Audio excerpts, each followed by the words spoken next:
पंढरीची वारी ही महाराष्ट्राची एक सामाजिक, सांस्कृतिक आणि आध्यात्मिक अशी महान परंपरा आहे।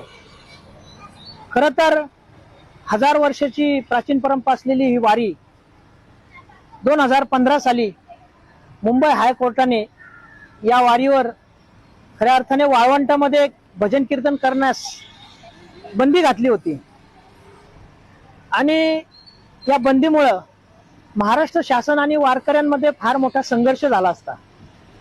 कारण वारकऱ्यांचं ब्रीद आहे, तुटोय शरीर फुटोय मस्तक हरिनामाचा गजर चुकू नये। यावेळेला निर्मल वारीची सुरुवात झाली लोणी आणि यवतमध्ये।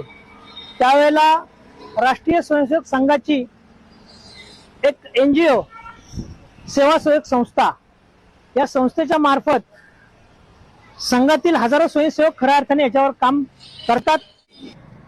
सेवासहाय्यक सारखी संस्था यामध्ये उतरली आणि सेवासहाय्यक संस्थेने प्रायोगिक स्वरूपात लोणी आणि यवत या दोन पालखी मुक्कामावर, ग्रामीण भागातल्या पालखी मुक्कामावर लक्ष केंद्रित केलं आणि त्यावेळेला 200 टॉयलेट दोन्ही मुक्कामावर लावले आणि खऱ्या अर्थाने ही दोन्ही गावं हागणदारी मुक्त झाली। आणि पत्रकारांनी याची दखल घेतली।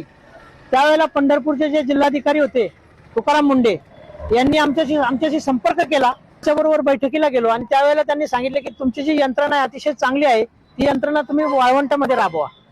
आणि त्यावेळेला 800 टॉयलेट 2015 साली वाळवंटात लावले आणि त्याचं परिवर्तन म्हणजे ज्या वाळवंटामध्ये विष्ठेचा सडा पडायचा त्या वाळवंटामध्ये रांगोळीचा सडा पडला। आणि 2016 साली शासनाने या निर्मल वारीसाठी आर्थिक तरतूद करून दोन्ही पालखी महामार्गाच्या सगळ्या मुक्कामावर जवळजवळ 300-400 टॉयलेट आणि माऊलींच्या पालखी सोहळ्यासोबत 600 टॉयलेट लावून 2016 साली खऱ्या अर्थानं हा निर्मल वारीचा प्रयोग यशस्वी झाला।